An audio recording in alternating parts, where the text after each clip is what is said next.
Um acordo. Está aqui que o povo de Aruba vai sentir uma redução de preço de água e corrente para 2023 ainda?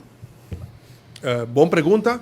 Isso vai depender de como ligeiro nós temos um acordo entre FEMSA e Petroequador em reunião que temos lugar na fevereiro, primeira semana de fevereiro, e como ligeiro nós saímos de acordo atual com os 5 supridores de HFO atual.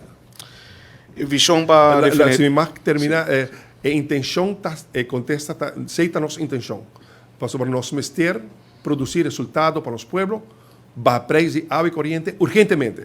Que nos meta tá para não alargar, porque nossa aia abre nossa bola vai. E primeira semana de fevereiro é dia com FEMSA tá yanang e nos meta tá logra e acordo aqui o mais pronto possível, por motivo que corretamente bota visa para nós por lograr para preço de água e corrente é aia que mês, aceita nos meta.